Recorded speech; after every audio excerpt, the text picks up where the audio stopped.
Virginie Rufnac, rebonsoir. Vous êtes la nouvelle secrétaire générale du Rassemblement Les Républicains, place occupée précédemment par Thierry Santa. C'est une fonction importante, c'est vous-même qui le dites. Pour autant, est-ce que le Rassemblement est toujours en mesure de rassembler les Calédoniens, justement?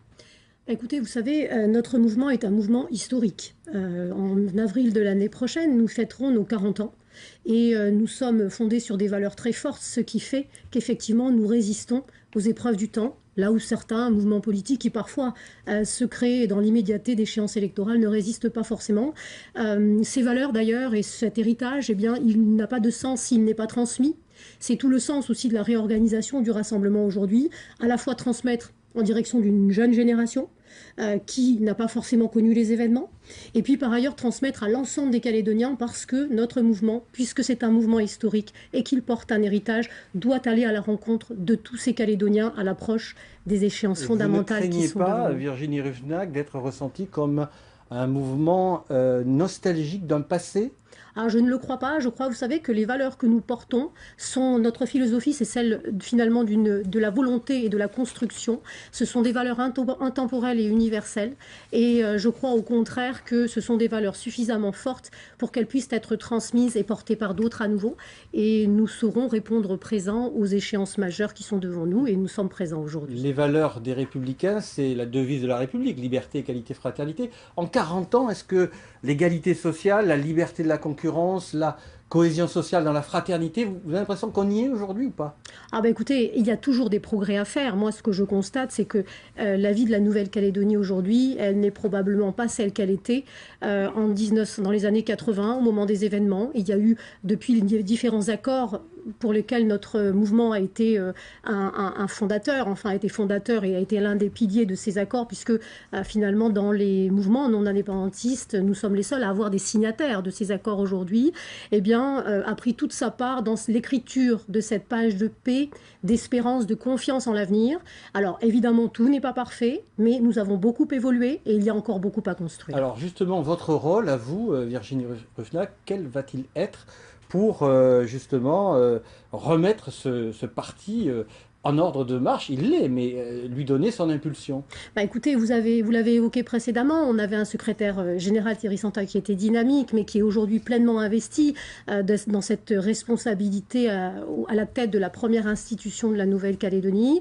Il y avait une nécessité à ce que nous puissions être en proximité avec les Calédoniens et irriguer notre projet, dont je rappelle qu'il s'agit bien sûr de maintenir la Nouvelle-Calédonie au sein de la République française, mais il y a différents mouvements non indépendantistes qui ont le même objectif. Notre différence à nous, c'est que nous estimons, et c'est ce qui a été évoqué lors de notre comité directeur, que c'est par une solution partagée que nous arriverons le mieux à maintenir cette Nouvelle-Calédonie au sein de la République. Et pour répondre à votre question, eh bien mon rôle, c'est de faire en sorte effectivement que ce projet irrigue la Nouvelle-Calédonie et aille au contact de chaque Calédonien, dans chaque commune, dans chaque village, dans chaque tribu, car nous leur devons ce travail et cette responsabilité vis-à-vis d'eux, et nous avons une responsabilité vis-à-vis d'eux. Vous avez la tâche de regagner du terrain avec votre parti. Qu'est-ce que vous allez proposer de plus aux Calédoniens que ne propose pas, par exemple, Calédonie Ensemble ou l'UCF, vous les Républicains? Alors, je vous le disais, nous sommes porteurs de cet héritage historique. Aujourd'hui, nous constatons quoi? Ce que prévoit l'accord de Nouméa, c'est effectivement ce référendum uniquement pour ou contre l'indépendance. Et nous estimons qu'il ne réglera pas l'avenir de la Nouvelle-Calédonie, que ce n'est pas par ce référendum qui est prévu aujourd'hui que nous arriverons à changer la citoyenneté, le corps électoral, que nous arriverons à faire évoluer la clé de répartition. Vous savez, 75% de la population vit en province sud aujourd'hui, alors qu'elle ne bénéficie que de 50% des recettes. Il y a aussi la représentativité des élus au Congrès. Nous avons 29 non-indépendantistes au Congrès aujourd'hui, 25 indépendantistes, alors que il y a plus de 60% de notre population qui aspire à rester au sein de la République. Toutes ces évolutions, et notamment nos institutions aussi, méritent aujourd'hui d'évoluer. Et ça n'est pas juste par ce référendum qu'on y arrivera. Et même, nous pensons qu'il sera probablement déstabilisateur et que pour ancrer le plus durablement possible la Calédonie au sein de la République, eh bien, il faut faire voter les Calédoniens sur une solution comme nous avons su le faire par deux fois, en toute transparence, et que tout soit posé sur la table. Alors justement, c'est cette fameuse solution partagée dont vous nous parlez. C'est ça le cœur de votre projet politique? C'est effectivement le cœur de notre projet politique et vous savez, Pierre Frogier, notre président, lors de notre dernier comité directeur, a même proposé qu'une plateforme soit mise en œuvre pour poser les bases de cette solution qui vise à maintenir la Calédonie au sein de la République française. Il y a aujourd'hui un front du côté des indépendantistes. Je pense que les Calédoniens attendent de notre part que nous sachions aussi nous unir dans la famille non indépendantiste. C'est tout l'objet de cette plateforme et de cette main tendue de notre président. On va venir sur le projet des indépendantistes, mais justement, la clarification n'est-elle pas nécessaire? On a les Républicains, on a le rassemblement historique dont vous nous avez parlé, la coordination des Républicains, la plateforme, on va y perdre son latin bientôt. Alors c'est sûr, vous savez, ces 15-20 dernières années, le paysage calédonien, d'un point de vue politique, a connu des modifications, des divisions. Aujourd'hui, il y a un mouvement national qui est les Républicains, qui était présidé il y a encore quelques semaines par Nicolas Sarkozy. Et puis, il y a une émanation locale de ces Républicains au travers d'un comité de coordination des Républicains qui contient notre mouvement, mais aussi des personnalités comme Sonia Baquès, Harold Martin, Simon Louis Cotte, Isabelle Lafleur et d'autres. Et en fait, il y a, si vous voulez, une reconnaissance, on se retrouve sur l'essentiel au sein de ce comité de coordination, mais nous avons des nuances, bien entendu, qui parfois s'expriment. Sur le projet politique, vous avez parlé de 2 axes. La provincialisation, par exemple, faut-il la stopper ou continuer?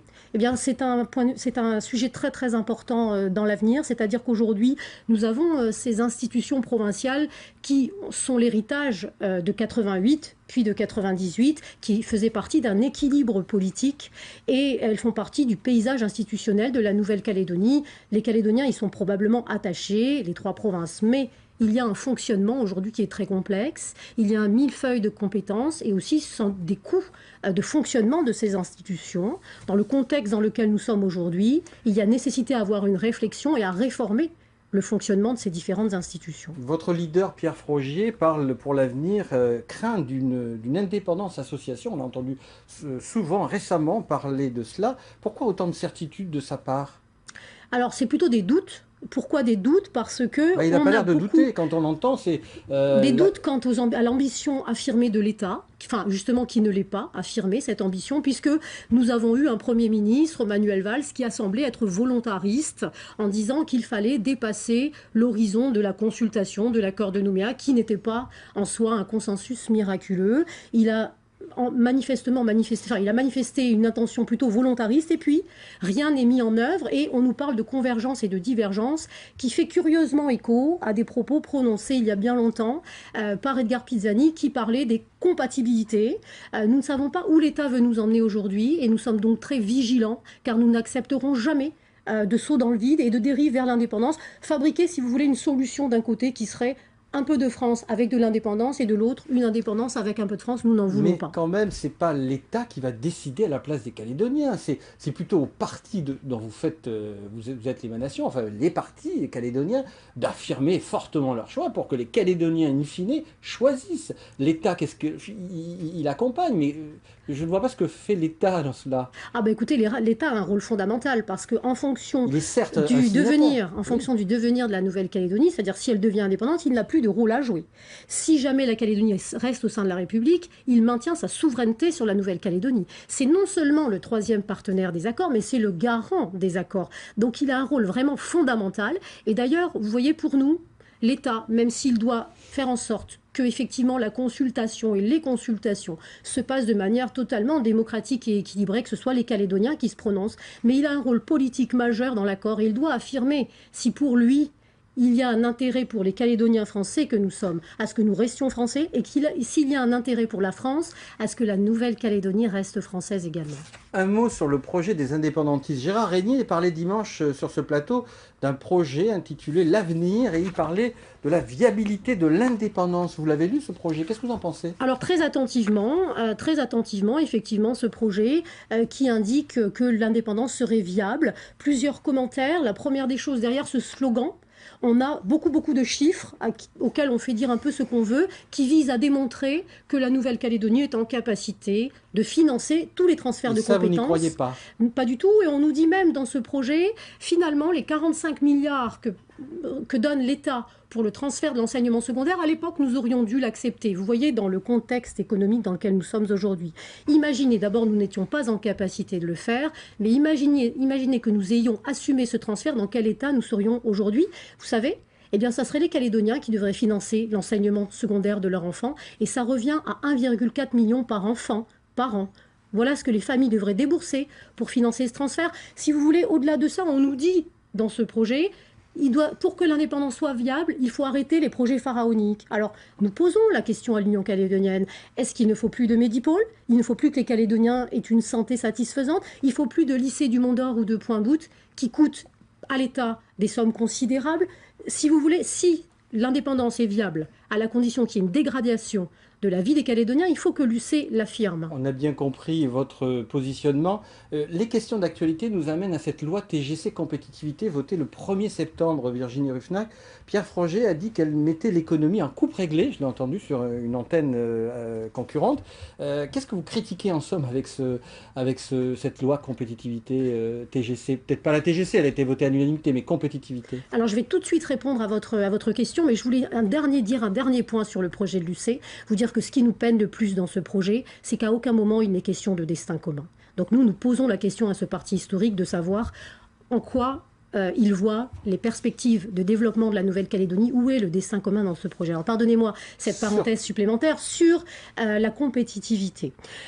Nous avons été effectivement hostiles, nous avons voté contre ce projet parce que nous estimons que bloquer les marges de toutes les entreprises ne fera d'une part pas baisser les prix, et puis aujourd'hui en plus, il y a de fortes chances que la loi qui a été votée ait une portée inconstitutionnelle. Donc vous allez la déférer au Conseil constitutionnel? Alors écoutez, plusieurs personnalités peuvent le faire, mais le haut-commissaire qui est responsable du contrôle de l'égalité en Nouvelle-Calédonie peut déférer au Conseil constitutionnel. Vous savez, si on sort de la République et de la Constitution française, les choses sont un peu graves. Qui d'autre peut le faire?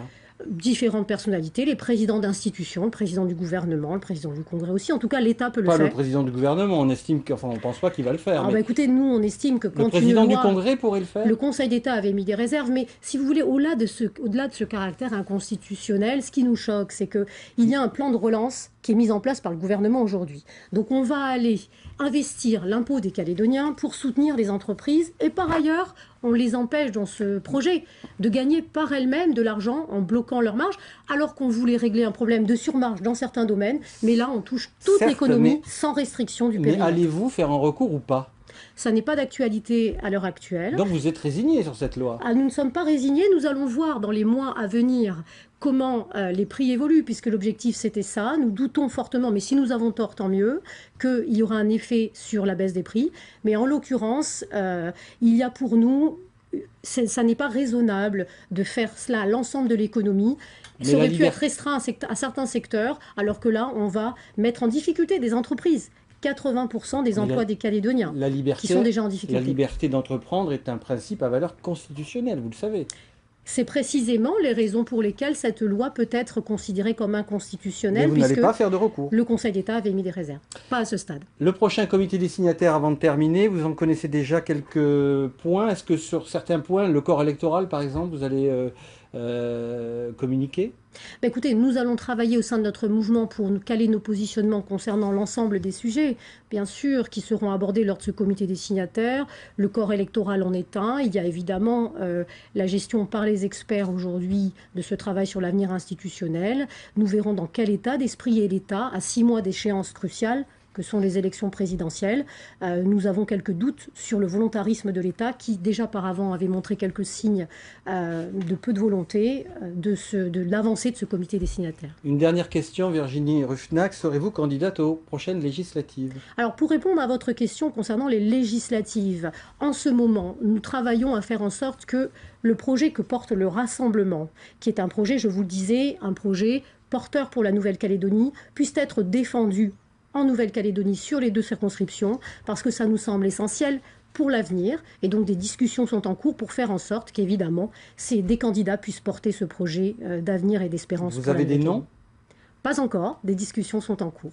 Première circonscription, on parle de personnes, et de deuxième circonscription aussi. Vous ne pouvez pas rien nous dire ce soir? Je ne peux rien vous dire, puis d'autant que vous savez, ça se discute aussi avec notre émanation nationale, qui sont les Républicains nationaux, puisqu'effectivement, il est question d'investiture. Donc tout ça sera prochainement connu d'ici quelques mois. Dévoilé en temps voulu. Merci encore, Merci Virginie Ruffnac, pour avoir accepté notre invitation.